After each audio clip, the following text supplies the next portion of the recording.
खुलुमबाय जों खौसेनि बेरेखा नङा but can you remember one thing Mr. Dipen Boro Anjalu sir because history is repeat itself दा बे बेलायाव आं बेखौ to the point नोंथांमोननो आङो बुंथिनो होनो सानबाय थांनाय 2020 मायथाइनि 23 फेब्रुवारि खालार खालि जेब्ला प्रबिन बर' बिथाङाबो बिपिएफ दोलोनि नेहाथारिमोन बै समावनो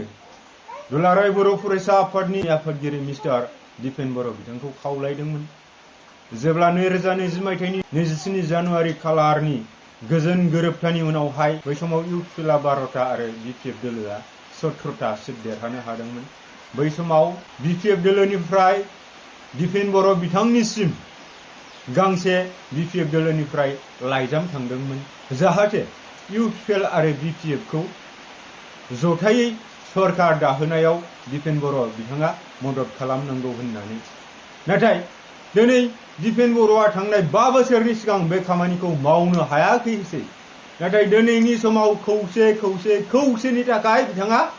बिपिएफ दोलोखौ खावलायबाय थादों बे मा फोरमायदों दिनै नोंथांमोना बै समाव साननो हायै बाथ्राखौ दिनैसो मानो सानदों नोंथांमोननि बे मेन्टेलिटी पावारा इसेबां खम नामा बै समावबोथ' जादोंमोन हा बै समावबो बर' हारिनि थाखाय बर' हारिनि गेजेराव माखासे समायसाया नुजाथिदोंमोन दिनै जेरैहाय नुजाथिदों बै समाव नोंथांमोना मानो एक्सेप्ट खालामनानै दिनै इउपिएल आरो बिपिएफ खौ खौसे बिटिसि सरकारखौ खुंनो सुबिदा होआसै दिनैनि समासो दिनैनि उसुबिदायासो इसेबां प्रयोजन नामा जे नोंसोरो खुथार बिपिएफ दोलोखौ खावलायनायनि बे मा ओंथि फोरमायदों बे ओंथि फोरमायनाया जों बेखौसो बुजिनो हायो जे आबसुआनो इउपिएलआनो आबसु दिनै इउपिएलआ दिनै रावजोंबो अनसायजायैखाय दिनै इउपिएलनि बै हंगि बंगि दोलो एबसुआ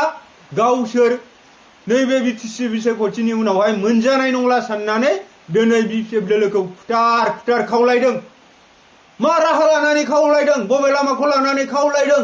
जों बर' हारिया खौसे जानांगौनो आरे बाबा बै समाव जों खौसे जानाङामोन नामा बै समाव बिपिएफआ खैफोद आफोद दुखु खस्थ' सैनांनानै बै 5 बोसोरखौ बाबेन होनाङाखै नामा बे जोंनि कुइसन दिनै नोंथांमोना सरकाराव थानाय नंला होननानै दिनै नोंथांमोना खुथार खावलायदों नाथाय जों नोंसोरबायदि बर' हारिनि बेरेखा नङा नोंसोरो इउपिएलआ सरकाराव थाया बिपिएफआ बर' हारिजों लोगोसे बिटिसिनि 26टा जनगोष्ठीखौ नायगोन मिथिबाय नाथाय कुइसना बेसो जेब्ला बिपिएफ दोलोनिफ्राय गांसे लाइजाम थांदोंमोन बै समाव प्रबिन बर'आ बिपिएफ दोलोनि गाहाय नेहाथारिमोन बै समाव थांदोंमोन बैखौ मानो एक्सेप्ट खालामासै दिनै प्रबिन बर'आ सम आरो थासारिनि जाउनाव टाइम एन्ड सिचुएशननि जाउनाव मालाबा बिजेपिआव थांबाय बिजेपिआव थांना गोबाव बोसोर खामानि मावबाय नाथाय दिनै बिपिएफ दोलोआनो गावनि आंगोनि पलिटिकेल पार्टी बिपिएफ दोलोनि अनसायनायनि गेजेरजोंसो बिटिसिनि बर' हारिया safe and security safe guard मोनगोन होननानै फैफिनबाय दिनैनि समनि बिपिएफनि नेहाथारिया महेश्वर जानो हागौ दिनैनि समाव नोंथांमोननि खावलायनायखौ मा बिखायै एक्सेप्ट खालामगोन बै समाव बिपिएफ दोलोनि माखासे दैदेनगिरिफोरा खैफोद आफोदजों मोगा-मोगि जानांनाया बै समाव बिपिएफ दोलोनि सापर्टारफोरा खैफोद आफोदजों मोगा-मोगि जानांनाया बे मोगा-मोगि नङामोन नामा बे दुखु खस्थ' नङामोन नामा दुखु खस्थ' सैनाङाखैमोन नामा बै बिपिएफ दोलोनि दैदेनगिरि प्लास माखासे सापर्टारफोरा बर' हारिनि नङामोन नामा दिपेन बर' इफ इउ थिंक नोङो सासे छात्र हन्ता बर' हारिनि मोनसे हारिनि सिनस्रि बायदि आफाद दुलाराय बर' फरायसा आफादनि सासे प्रेसिडेन्टब्ला बोरै बिपिएफ खौ नायगार जोगार दुखु खस्थ' होनो हायो बिनि एन्सारखौ नों होनो हागोन नामा जोंथ' बयबो बर' इउपिएलनिबाबो बिपिएफनिबाबो कंग्रेसनिबाबो बिजेपिनिबाबो जाय बर' हारिनि बिथांमोना जेखि पलिटिकेल पार्टीखौ सापर्ट खालामा मानो एभ्रिवान्सआथ' बर'फोरमोन ना नाथाय मानो एक्सेप्ट खालामनो हायाखैमोन बिनि आन्दोआव मा दंमोन बाथ्राफोरा बेबायदि सोंथि दैखांजायो जायखियानो जाया मानो दिनै मा फर्मुलाखौ लानानै दिनै खौसेनि बाथ्रा बुंदों आं मैयानि भिडिअआवबो बुंदों जोंना बिपिएफ दोलोनि मुरब्बी गेदेमा हाग्रामा महिलारि बिथाङा बुंदों खौसे जानांगौब्ला 20टा 40टा कनस्टिट्युन्सिनि गेजेराव 20टा राननानै गेलेगोन होननानै बुंदों बेखौबो नोंथांमोना एक्सेप्ट खालामा नो डाउट प्रमद बर'आ बिटिसिनि थाखाय ओभारअल बर' हारिनि थाखाय मोजां खामानि मावनो हानायमोनब्ला बिथाङा खर' दैखोना खामानि मावनो हानायमोनब्ला बेवहाय सोर सिब्लायो बिनि खोथा गैयामोन नाथाय प्रमद बर'आ गासैखौबो खर' गंग्लायनानै नि डाउन खालामनानै जाय खौसे जाया खामानि मावनो लायोब्ला बर' हारिनि सेफ एन्ड सिकिउरिटिनि सायाव बिथाङा बुजियाब्ला बर' हारिखौ खैफोदावल' लांनो सानोब्ला बैबायदि सासे व्यक्तिखौ जोङो माबोरैहाय सासे लिडार होननानै गनायनो हानो बाथ्राफ्रा बेफोरबायदि बेखायनो आं बुंदों जुदि नोंसोर रिटेन बाबै नोंथांमोना लिरनानै होनो हायो नट भार्बेलि इट्स मास्ट बी रिटेन हो नोंसोर रिटेन बाबै नोंथांमोननि राइटिं पेडआव लिरनानै होनो हायोब्ला हाग्रामा महिलारि बिथाङानो चिफ जानांगौ होननानै बुङोब्ला इट्स मे बि जानो हागौ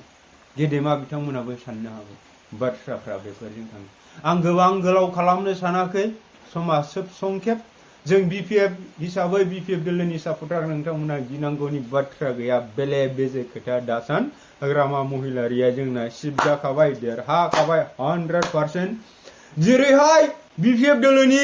माखासे सापर्टारफोरखौ दैदेनगिरिफोरखौ इउपिएल दोलोआ सरकार दानाय लोगो लोगो प्रसार खालामदोंमोन जों बेबायदि प्रसार खालामा खिन्थु जोंना सरकारा फैखाबाय नांगौ जायोब्ला बे गांगा थेफा एम्बु थेबगां प्रमद बर' बिथांनाव इडि नाङो ना सिआइडि नाङो ना सिबिआइ नाङो बेनाव नांबाय थाथोंसै मानोना थगायजोबखाबाय बाहायजोबखाबाय जाजोबखाबाय जोंहा बिनि सायाव मेटार गैया खिन्थु आं बर' हारि हिसाबै खोथा बुङाखै प्रमद बर' हिसाबै इडि नाङो ना सिबिआइ नाङो नांबाय थाथों जोंहा बाव अबजेक्सन गैया गाबनांगौबो गैया मिनिनांगौबो गैया गोदोनि समाव जों गाबदोंमोन बिथाङा गाबोबा जों गाबफादोंमोन नाथाय जों बिनि टटेलि बिनि केरेक्टारिस्टिक्स बिनि केरेक्टार बिनि बिहेवियार बिनि हबि मोनथिजोब्बाय जों गाबनांगौ गैया बे सासे थगायसुला सुबुं बेजों जोंहा थांफानांगौ गैया प्रमद बर'आ माबा मोनसे जायो जाया जोंहा खुनु साननांगौ गैया जोंहा जाथि हिसाबै अनलायनानै थांनानै थानांगौ जों जाथि हिसाबै जोङो खौसेयै थानांगौ खिन्थु प्रमद बर' हिसाबै नङा प्रमद बर'आ जेब्लासिम निमाहा बिया आंनि गोरोन्थि जाबाय 11 बोसोर आं आबसुनि प्रेसिडेन्टशिप सामलायनायनि गेजेरजों आङो बिटिआर मोनदों खिन्थु बिटिआरनि गेजेरजों आं फाइनाल एन्ड कमप्रिहेन्सिभ सल्युसन होननानै लिरना लाबोनाङामोन आरो 2020 मायथाइनि उनाव आं बिटिआरनि चिफ जानानै आङो बे बिटिसि हालामनि जनगण जोंनि बर' हारिजों लोगोसे बिटिसि हालामनि जनसाधारनफोरखौ आं बेबायदि मोनजारोङै थासारिजों भुगि होबोनाङामोन होननानै जुदि जोंनि सिगाङाव आखाइ खबजबनानै गोरोन्थि जाबाय आइ आफामोन आंखौ निमाहा होदो मानसि मात्र'यैनो गोरोन्थि जायो होननानै बेबायदि बुङोब्ला बेवहाय निमाहा थानो हागौ जों हिसाबै जों जेबो खालामा खिन्थु सुबिदा होनांगौनि बेलायाव बे जुदि निमाहा बिया बेहा मावना जानायनि बेलायाव जोंहा सुबिदा होआ मानोना बिपिएफ सरकार फैखाबाय जेरैहाय बियो नैबे सोलिफु 5 बोसोराव बिपिएफनि एमसिएलएफोरनो आथोना थाखानिबो सेंसन हराखै गथिखे बे एमसिएलए देरहाफिनबाबो देरहायाबाबो बेनो सुबिदा होआ बिनि 5 बोसोर सरकाराव बियो जानो हागौ बिटिसिनि चिफ सिइएम अब्लाबो खाङै खाङैसो मिटिं दावथिं खुंदों आरो जाखिनि थाखा फैसा फैदों दुरान काप माबा नलेज फेस्टिभेल माबा बुक फेयार भुमि मेला खालामना फैसा रायजोनिफ्राय खांनाल' जादों जेबो डेभेलपमेन्ट स्किम होआखै लामा दालां जेबो बानायाखै मा मोनजादों रायजो राजाफोर बे प्रमद बर' सरकाराव खस्थ'ल' मोनदों ओरैनो दानि दिनाव थाव संख्रि बानलुनि दामा बेसेबां अर जोंनाय बायदि जोंखांखो जों गैजा रोङैफ्रा हाजिरा मुजिरा मावनानै 300 400ल' मोनो बेजों थावसो बायनो ना माइरंसो बायनो ना गथ' गथायनि फिससो हरनो ना नोंसो थाव गारिनि थाव सोनो ना साइकेल सालायनानै बहाबा गय जाहैलाबायनो जेबो जाया बे प्रमद बर'नियाव नैबे गैया